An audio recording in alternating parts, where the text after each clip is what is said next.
Well, shalom, shalom. It's Jen from Ezekiel Effect Ministries, and I just have a quick couple of minutes here. I wanted to get on and just give you some encouragement about something that I myself am learning about how God works today and through us. And I was talking with a coach this morning, and I had just been kind of feeling a little bit stuck and discouraged about, not seeing changes or even indications from the Lord about what are my next steps.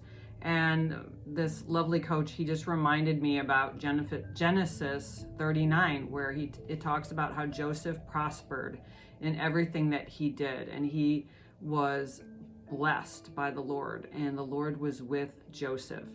And it illustrates the fact that Joseph was just consistent. He was consistent with stewarding the gifts that the Lord had given him, and he blessed Joseph in due time. It doesn't mean that it's going to take 13 years for us to be blessed and for the Lord to bless us, but it does mean that as we're consistent, people begin to trust us more and more because we're walking the walk and we're talking the talk. And so I think I just needed that encouragement and that reminder that I'm already doing what the Lord's called me to do. I just need to keep being consistent, because if you're like me, my little brain gets bored. My brain wants that dopamine rush. I'm like, when's the next pivot? Where are we going to go, Lord? What are we doing next? When's the next big thing? It's not just that.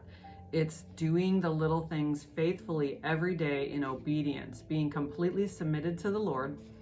Like James 4:7 says, submit to the Lord and the devil will flee. The enemy has no foothold.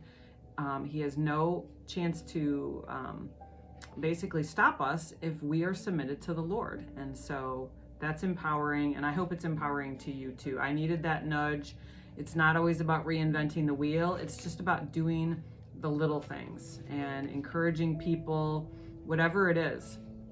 Being the light of Jesus in your workplace, ministering to people. I have just a quick testimony about last night. I came in contact with an older gentleman. I was at a gym, and he sat down and he was lamenting. I was with a friend, and he sat down and he was lamenting, and he clearly had been through a lot of medical trauma and just seemed like he had a lot of bitterness and just frustration about life and sort of the cards that he had been dealt. And so we just listened, and when he got done talking, I just said, I love to pray with people. Is it okay if we pray with you? And he said yes. So we did.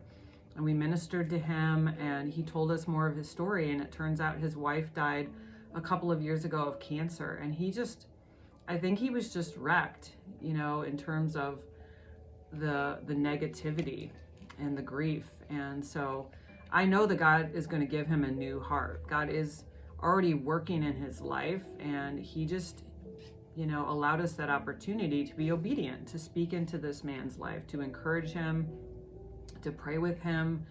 And it was just because I was obedient. I opened my eyes and I saw the opportunity. And he's going to give you those opportunities too. It's not just about evangelism and prayer and deliverance. It's not just about that, but look for opportunities every day where you can just be the light of Christ and keep doing what you're doing. I'm on literally a quick break before I transition into work here. And so normally I would have just been fiddling around with some things, but I decided I'm going to get on here and give a testimony and just be encouraging, because that's what the Lord has stewarded me. I'm an encourager.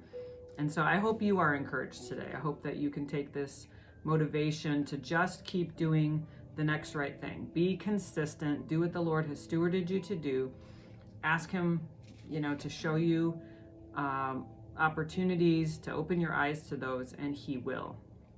So I pray that you're blessed today, and until next time, shalom, shalom.